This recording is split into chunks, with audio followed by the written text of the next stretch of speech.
ಭಾರತದಾದ್ಯಂತ ಮಾಡಿ ಸುಪ್ರೀಂ ಕೋರ್ಟ್ಗಳಲ್ಲಿ ಹಲವಾರು ಹೈಕೋರ್ಟ್ಗಳಲ್ಲಿ ಅನೇಕ ಕೇಸ್ಗಳಾಗಿ ಹೀರಿಂಗ್ ನಡೆದಿದ್ದಾವೆ. 16 ಆಯೋಗಗಳಾಗಿದೆ, ತಮ್ಮೆಲ್ಲ ಗೊತ್ತಿದೆ ಅದೆಲ್ಲ. ಆದ್ರೆ ದೇಶದಲ್ಲಿ 1600 ಪರಿಶಿಷ್ಟ ಜಾತಿಗಳಿದ್ದಾವೆ. ರಾಜ್ಯದಲ್ಲಿ 101 ಜಾತಿ ಪರಿಶಿಷ್ಟ ಜಾತಿ ಇದೆ. ಪರಿಶಿಷ್ಟ ಪಂಗಡದ ಜಾತಿಗಳು 1000 ಜಾತಿಗಳಿವೆ. ಮಂಡಲ್ ಆಯೋಗದ ಪ್ರಕಾರ ಹಿಂದುಳಿದ ಜಾತಿಗಳ ಸಂಖ್ಯೆ 3743 ಜಾತಿಗಳು, ಒಟ್ಟು 6000ಕ್ಕೂ ಹೆಚ್ಚು ಜಾತಿಗಳು. ಶೋಷಿತರು, ಶೋಷಣೆಗೆ ಒಳಗಾದವರು ಅಂತ ಹೇಳಿ ನಮ್ಮ ಈ ವೇದಿಕೆಯಲ್ಲಿ ನೋಡಿದ್ರೆ ನಾನು ಒಬ್ಬಳೆ ಮಹಿಳೆ ಇರೋದು ಅಂತ ಹೇಳಿದ್ರೆ ಇದ್ರ ಅರ್ಥ ಏನು? ಇಡೀ ನಮ್ಮ ಭಾರತ ಸಮುದಾಯದಲ್ಲೇನೆ ಅತಿ ಹೆಚ್ಚು ಶೋಷಣೆಗೆ ಎಲ್ಲ ಜಾತಿ ವರ್ಗ ಧರ್ಮಗಳನ್ನೆಲ್ಲ ಇದರಲ್ಲೂ ತಗೊಂಡ್ರೆ ಮೊದಲ ಶೋಷಿತರು, ಮೊದಲ ತುಳಿತಕ್ಕೊಳಗಾದವಳು ಹೆಣ್ಣು. ಅದನ್ನು ನಾನು ಪ್ರತಿನಿಧಿಸ್ತಾ ಈ ವೇದಿಕೆಯಲ್ಲಿ ಅದಕ್ಕೆ ಒಂದು ಪ್ರತಿನಿಧಿಯಾಗಿ ಇದ್ದೀನಿ. ನನ್ನ ಒಂದು ಮಾತೇನು ಅಂತ ಹೇಳಿದ್ರೆ, ನಾವೆಲ್ಲ ಯೋಚನೆ ಮಾಡ್ತೀವಿ, ಚಿಂತನೆ ಮಾಡ್ತೀವಿ, ಎಲ್ಲ ಬಗೆಯಲ್ಲೂ ಎಲ್ಲರನ್ನು ಸಮಾನವಾಗಿ ತಗೊಂಡು ಹೋಗ್ಬೇಕು ಅಂತಿದ್ದೀವಿ. ಆದ್ರೆ ಅದು ಎಷ್ಟರ ಮಟ್ಟಿಗೆ ಜಾರಿಯಾಗಿದೆ ಅಂತ ಅನ್ನೋದನ್ನ ನಾವು ಪ್ರಶ್ನಿಸ್ಬೇಕು. ನಮ್ಗೆ ಸಂವಿಧಾನ ಬಂತು, ಹೌದು. ಆ ಸಂವಿಧಾನದ ಕಾರಣಕ್ಕಾಗಿ ನಮ್ಗೆ ಬಲ ಬಂದಿದೆ, ಒಂದು ಧ್ವನಿ ಬಂದಿದೆ. ಸಂವಿಧಾನ ಅಂದ್ರೆ ಏನೂ ಅಲ್ಲ, ಅದು ನನ್ನ ಧ್ವನಿ ಅಂತ ನಾನು ಹೇಳಲಿಕ್ಕೆ ಇಷ್ಟಪಡ್ತೇನೆ. ಆ ಧ್ವನಿಯನ್ನ ಕೊಟ್ಟಂತಹ ಅಂಬೇಡ್ಕರ್ ಅವರು ಮತ್ತೆ ಅದಕ್ಕೆ ಕಾರಣಕರ್ತರಾದಂತಹ ಎಲ್ಲಾ ಮಹಾನುಭಾವರು, ಬಸವಣ್ಣನಿಂದ ಹಿಡಿದು ಬುದ್ಧನಿಂದ ಹಿಡಿದು ಎಲ್ಲಾ ಮಹಾನುಭಾವರಿಗೆ ಅವ್ರನ್ನೆಲ್ಲ ಸ್ಮರಿಸ್ಕೊಳ್ತಾ, ಮಹಾತ್ಮ ಗಾಂಧೀಜಿ ಅವ್ರನ್ನೆಲ್ಲ ಸ್ಮರಿಸ್ಕೊಳ್ತಾ, ಅವರು ಇವಾಗ ನೋಡಿ ನಾವೇನ್ ಹೇಳ್ತೀವಿ, ಈಗ ಬುದ್ಧ ಯಾವುದೇ ರೀತಿಯ ಶೋಷಣೆಗೆ ಒಳಗಾದಂತ ಸಮುದಾಯದಿಂದ ಬಂದಿರಲಿಲ್ಲ.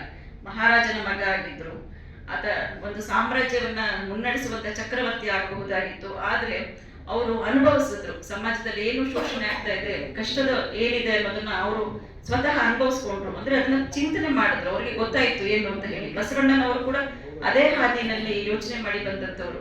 ಹೀಗಾಗಿ ಅವರಿಗೆ ಪ್ರಪಂಚಕ್ಕೆ ಒಂದು ಬೆಳಕನ್ನ ಕಾಣಿಸುವಂತ ಒಂದು ಶಕ್ತಿ ಇತ್ತು ಅವರಲ್ಲಿ, ಆ ದಿವ್ಯ ಜ್ಞಾನ ಬಂತಲ್ಲ. ಹಾಗಾಗಿ ಅವರು ಇಡೀ ಸಮಾಜವನ್ನ ಸುಧಾರಿಸಬೇಕು ಅಂತ ಅವರವರ ಕಾಲಮಾನದಲ್ಲಿ ಎಷ್ಟೆಲ್ಲ ಸಾಧ್ಯತೆ ಇದೆ ಅಷ್ಟೆಲ್ಲ ಅವರು ಎಫರ್ಟ್ ಅನ್ನು ಹಾಕಿದ್ರು. ಅದನ್ನ ಹೊಸ ಮಾರ್ಗದಲ್ಲಿ ನಡೆಸ್ಕೊಡ್ಲಿಕ್ಕೆ ಅವರದೇ ಆದ ರೀತಿಯಲ್ಲಿ ಸಂಘಟಿತರಾದ್ರು, ಒಂದು ಹೊಸ ಹೊಳಹುಗಳನ್ನ ಕೊಡ್ತಾ ಹೋದ್ರು. ಆ ಮಾರ್ಗದಲ್ಲಿ ನಾವೆಲ್ಲ ನಡೀತಾ ಇದ್ದೀವಿ ಈ ದಿನ. ಮತ್ತೆ ಈಗ ಬಹಳಷ್ಟು ಸುಧಾರಣೆ ಆಗಿದೆ, ಆದ್ರೂ ಆ ನೋವುಗಳ ಹಾಗೆ ಉಳ್ಕೊಂಡ್ಬಿಟ್ಟಿದೆ. ಅದನ್ನ ಕುತ್ಕೊಂಡು ನಾವೆಲ್ಲ ಚರ್ಚೆ ಮಾಡ್ಬೇಕು. ಆ ಒಂದು ಕಾರಣಕ್ಕಾಗಿ ವಿಚಾರ ಸಂಕಿರಣ ಇಟ್ಟಿದ್ದಾರೆ. ಆದ್ರೆ ಬೇಜಾರಂತ ಏನ್ ಹೇಳಿದ್ರೆ, ವಿಚಾರ ಸಂಕಿರಣದಲ್ಲಿ ಯಾರು ಈಗೆಲ್ಲ ಮಹಾಸ್ವಾಮೀಜಿ ಅವರು ಮಾತಾಡಿದ್ರು, ನಮ್ಮ ಮೂರ್ತಿ ಸರ್ ಮಾತಾಡಿದ್ರು, ಮತ್ತೆ ನಿತ್ಯ ಮುಖ್ಯಮಂತ್ರಿಗಳವರು ನಮ್ಮ ರಾಜ್ಯದ್ದು ಅವ್ರು ಮಾತಾಡಿದ್ರು. ಎಷ್ಟು ಚಂದ ಒಳ್ಳೊಳ್ಳೆ ವಿಚಾರಗಳನ್ನ, ಒಳ್ಳೊಳ್ಳೆ ಹೊಳಹುಗಳನ್ನ ನೀಡಿದ್ರು. ಅದು ಯಾರಲ್ಲಿ ಮಂಥನ ಆಗ್ಬೇಕು, ಅದೆಲ್ಲ ಎದೆಗೆ ಇಳಿಸ್ಕೋಬೇಕಾದವ್ರು ಯಾರು? ಈ ಯುವ ಸಮುದಾಯ. ಯಾಕೆಂದ್ರೆ ಭವಿಷ್ಯ ಅಂತಾನೆ ಹೇಳೋದವ್ರನ್ನ, ಆ ಯುವ ಸಮುದಾಯ ಎಷ್ಟಿದ್ದೀವಿ ನಾವಿಲ್ಲಿ, ಎಷ್ಟಿದ್ದಾರೆ? ಇಂಥ ವಿಚಾರ ಸಂಕಿರಣಗಳು, ಇಂಥ ಚರ್ಚೆಗಳು ಶಾಲಾ ಮತ್ತು ಕಾಲೇಜುಗಳ ಮಟ್ಟದಲ್ಲಿ ಆಗ್ಬೇಕು. ಈಗ ಹೇಳಿದ್ರು, ಒಂದು ಮಕ್ಕಳುಗಳಿಗೆ ನಾವು ಸಂವಿಧಾನದ ಬಗ್ಗೆ ಮಾತೇ ಆಡೋದಿಲ್ಲ ಅಂತ ಹೇಳಿ ಸಂವಿಧಾನದ ಪೀಠಿಕೆಗಳನ್ನ ಓದಿಸ್ತಾ ಇದ್ದಾರೆ ಅಷ್ಟೇ. ಅದನ್ನ ಅರಿವು ಮಾಡಿಸೋದು ಹೇಗೆ, ಅದನ್ನ ಪಠ್ಯ ಪುಸ್ತಕಗಳಲ್ಲಿ ತರೋದು ಹೇಗೆ, ಅವರಲ್ಲಿ ಜಾತಿ ಭೇದ ಭಾವಗಳು ಮತ್ತೆ ವರ್ಗ ವ್ಯವಸ್ಥೆಗಳ ಬಗ್ಗೆ ಅರಿವು ಮೂಡಿಸ್ಬಿಟ್ಟು ಇದೆಲ್ಲ ಸಮಾಜದ ನಿರ್ಮಾಣ ಆಗ್ಬೇಕು ಅಂತ ಹೇಳಿ ಜಾಗೃತಿ ಮೂಡಿಸುವಂತ ರೀತಿಯ ಪಠ್ಯಗಳನ್ನು ರಚನೆ ಮಾಡಬೇಕು. ಅಂತ ಸಂಸ್ಕೃತಿಯನ್ನ ನಾವು ಬೆಳೆಸ್ಬೇಕು, ಅಂತ ಸಮಾಜವನ್ನ ನಿರ್ಮಾಣ ಮಾಡಬೇಕು ಅಂದ್ರೆ ನಾವು ಈಗ ತುಳಿತರ ಹಾದಿ ಖಂಡಿತ ಯಶಸ್ಸಿನ ಹಾದಿ ಅಲ್ಲ. ಏಕೆಂದ್ರೆ ಇದು ಪ್ರತಿನಿತ್ಯ ಅನುಭವಿಸಿ ನೋಡ್ತಾ ಇರುವಂತದ್ದು. ಇದು ಈ ವಿಚಾರ ಸಂಕಿರಣ ಬೇರೆ ರೀತಿ ಆಗ್ಬೇಕು. ಇದು ಮುಟ್ಟುವವರನ್ನ ಮುಟ್ಟಬೇಕು ಸರ್ಕಾರಕ್ಕೆ. ಏಕೆಂದ್ರೆ ಬದಲಾವಣೆ ತರೋ ಶಕ್ತಿ ಇರೋದೇ ಆಡಳಿತ ಯಂತ್ರಕ್ಕೆ.